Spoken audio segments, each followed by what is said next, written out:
Okay, we'll get started. I think it's 2:30. I want to thank you, the press, for coming and reporting this, getting it out to the public. It helped out quite a bit. But this is not the outcome that we expected. We discovered Liam King's body at 10:15 this morning in a pond located approximately 1/10 of a mile from where he was staying at. The body's going to be sent to Chapel Hill medical examiner's office to be examined and to determine cause of death. And I want to thank the community for their outpouring of support, meals, water.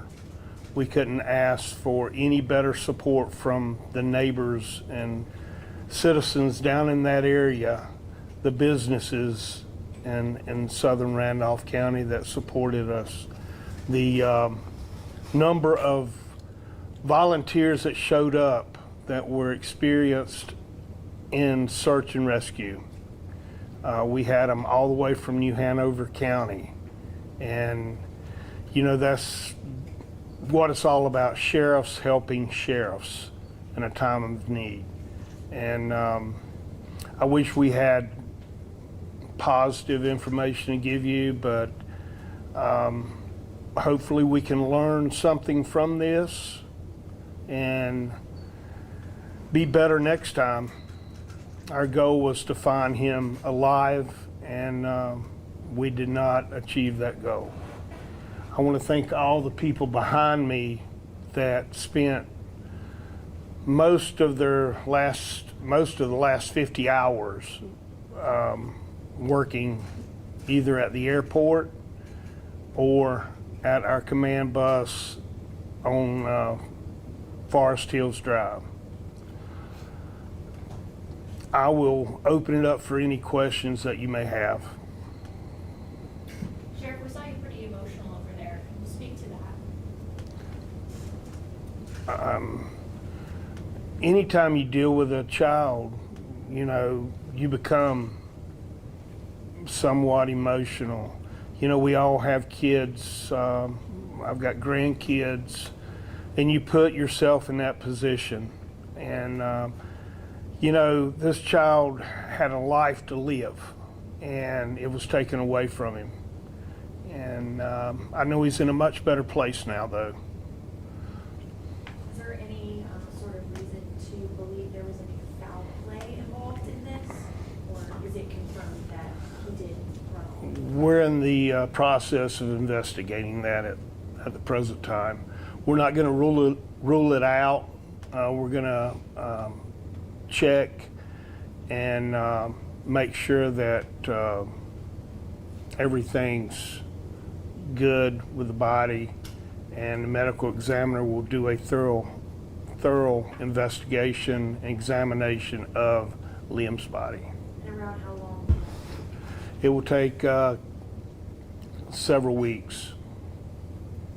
What was he doing at that house? I know you had mentioned yesterday that he was visiting somebody. Can you give us any more information on that? Who was he visiting? Liam was with his mother's boyfriend at the time, and the boyfriend actually lived at that residence, and he was overseeing the child during that period when he disappeared. Was he alone? Was the mom there too, or was he alone? No, the mom was at another location. Who found him and what time exactly was he discovered? The body was found approximately 10:18 this morning a.m. by Brunswick County Search and Rescue. Can you confirm if Liam was found in the same pond that you were talking about yesterday that you guys were working to drain? No, this was a different pond. The first pond was a priority for us due to the location of it.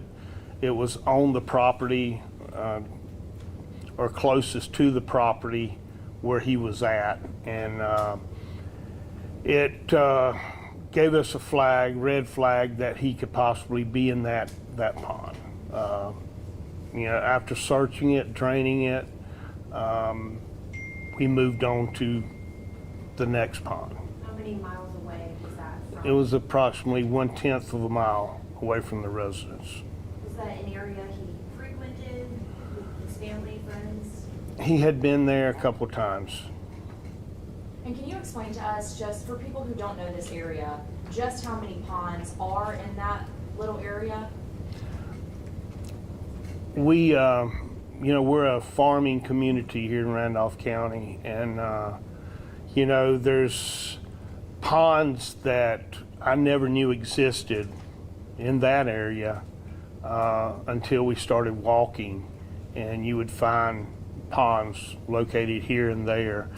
Looking at GIS, it gives you a better understanding of just how many farm ponds are in Randolph County. Quite a few. And hearing just from some people in the community who were saying that they were frustrated that they weren't able to go out and help search, can you just help us inform our viewers of why it was so important that it was law enforcement led? As I stated in the last press conference, the best thing they could do to help the citizens was to check their own property in that area. And, this limb was found on someone else's property. We did not want people that were not trained to come in and tamper with evidence, even disrupt evidence that could be used for further investigation down the road if we needed it.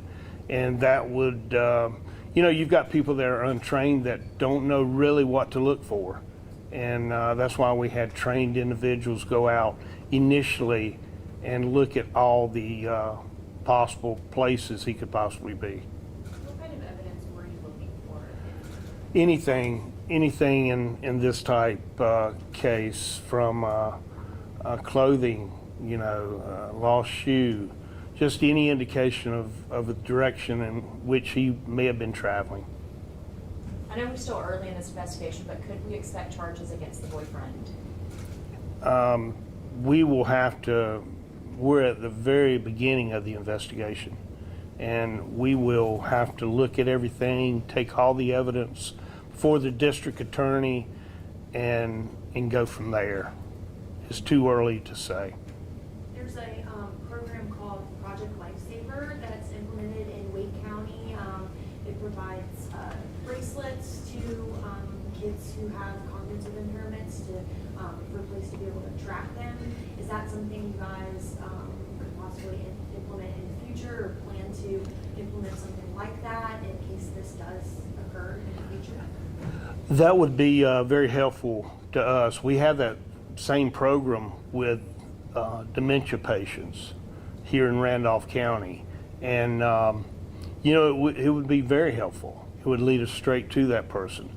And Liam was not subject to doing this, on a consistent basis. So I don't know if he would be eligible or, I guess, warranted to have a bracelet. I could see where if a child does that quite often, it would help us quite a bit in finding, locating that person. And how would you go about implementing a program like that in the future?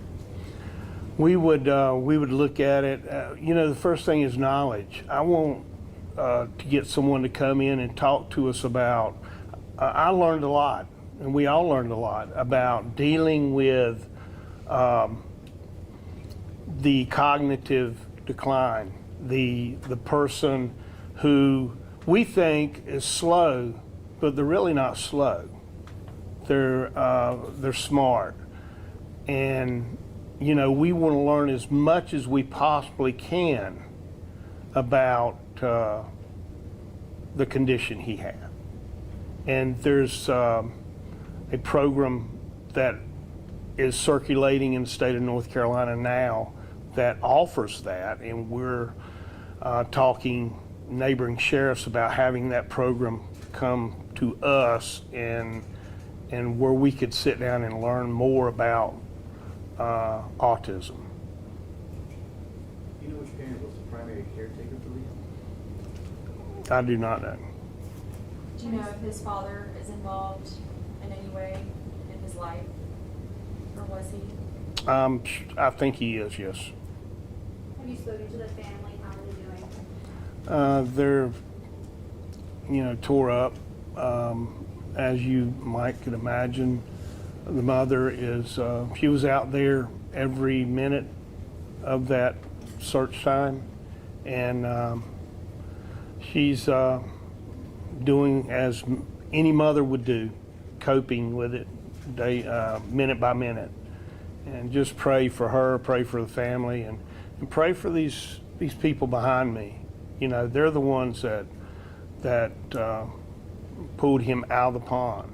They're the ones that had to put aside their normal daily activity of being with their family to deal with this.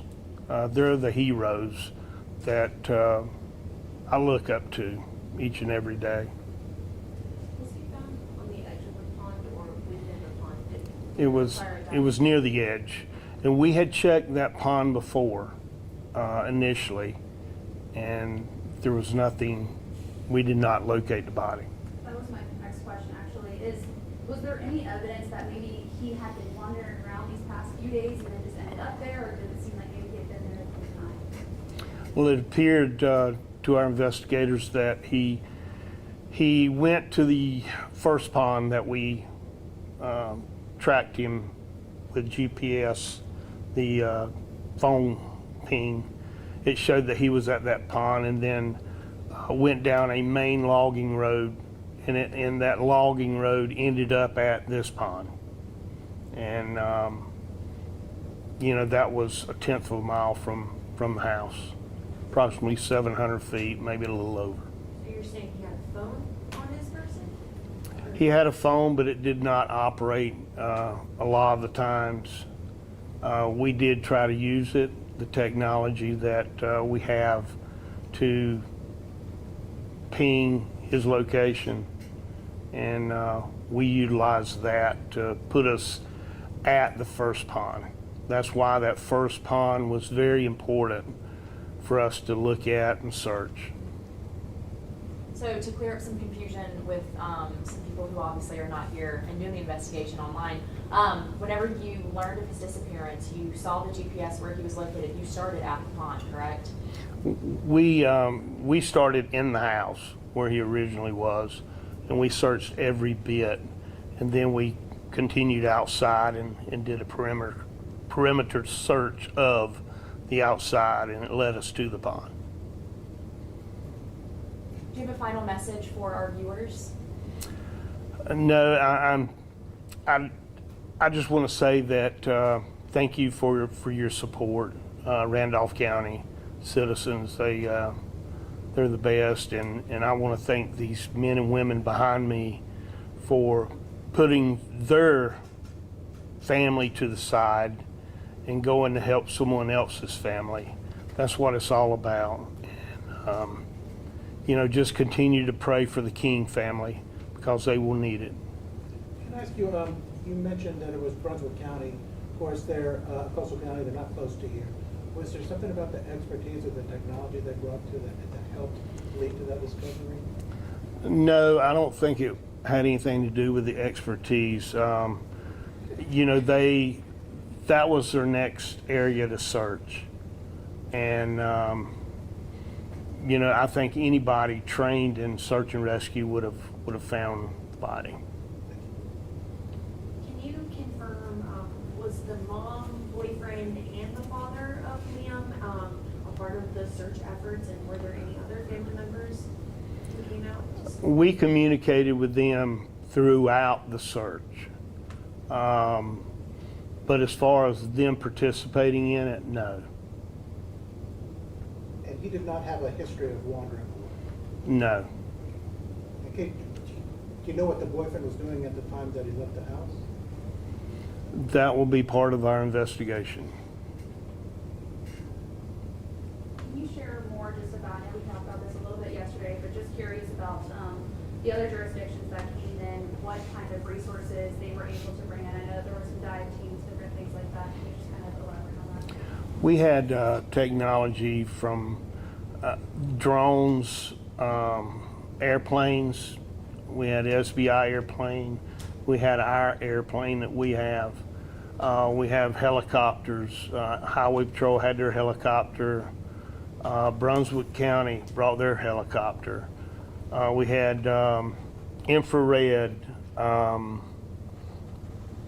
sonar for underwater rescue. And dive teams from all around the state, search and rescue teams. And is there anything else major? But we had an outpouring of support. And, you know, my phone is loaded with messages wanting to come and help. And, you know, when something bad happens in a community such as this, it brings the community together. You know, going out and trying to help this family with their problem, and that's what it's all about. Do you know what time he actually went missing to when you got the call that he had been missing? That's still in the investigation phase of it. Talk about lessons learned. I know a lot of people and resources came in. What, throughout this experience, do you think the sheriff's department learned? Like, was there any equipment that you think would have benefited in your search that you like to get? Any equipment to get more? Just like in general for search and rescue, what did you learn? Well, Scott, the first thing is phone service in that area. We had none. And we had to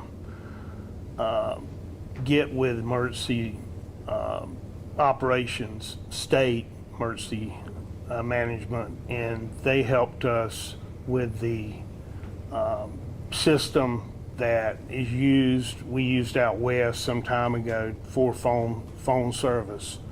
We're in the process of purchasing that here, I think, with Randolph County Emergency Management. We just haven't received it yet. So we acted with, I guess, the best way we could with the phone service being the way it was, and we quickly got it up and working much quicker than I thought we would. And but working with the state and federal folks, they said we did a great job. You know, we don't do this but once every 4 or 5 years, and it seemed like we didn't have any bad critiques from it, other than not locating Liam before he went to the pond. State resources, was that FirstNet that you were you were referring to? It was FirstNet, Starlink, and Verizon. Did your Viper resources work out? Did you bring up any Viper interoperability to help with that?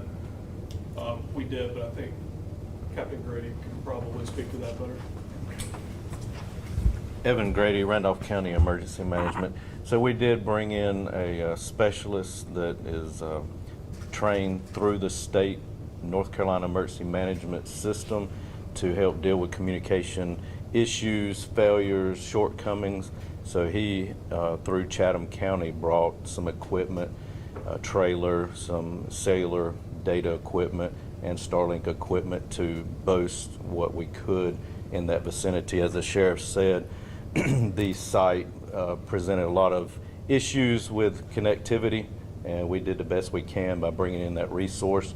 Emergency management, our goal is to bring in resources that we don't have currently or that we need, and other mutual aid departments or other state agencies might have So the liaison is the emergency management, working closely with the sheriff's office, helping to identify needs of the responders on scene and getting those here as quickly as possible. That was very effective in this case, from manpower to equipment to food. The process worked very well. Sheriff, you mentioned the emotional side of this, and I'm just wondering what kind of support is available for those responders and volunteers who kind of invested themselves emotionally in this and had this unfortunately tragic outcome.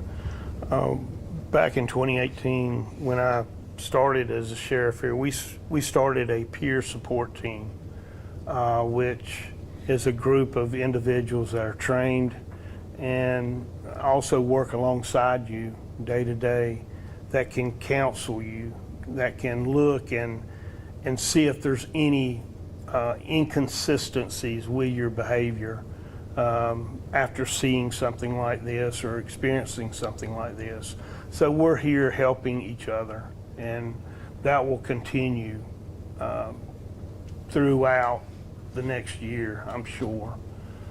This is one of the longest search and rescues we've ever had here in Randolph County. Do we think that he would have been found sooner if the service was better out there, since he did have the phone on him? Do we know if that was like an issue with locating him? No, I don't think the phone service played a huge part. We were there, we would have done, even if we had grade A phone service, we would have done what we did initially. And I don't think it would play a part, no. Just to get some clarification, had that pond that he was found in, had that already been searched? Yes, it had. We had went around it and used sticks along the side, and we did not locate the body.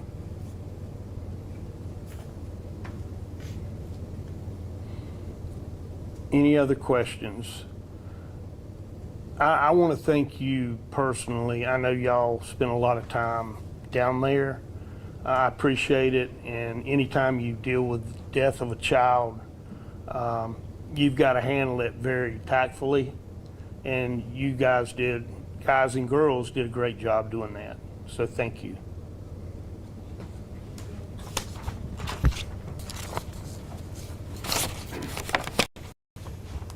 Thank you.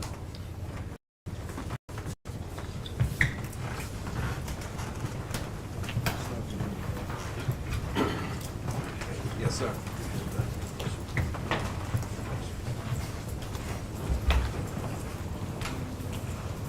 Thank you for speaking with us, Sheriff. Yes, ma'am. Thank you.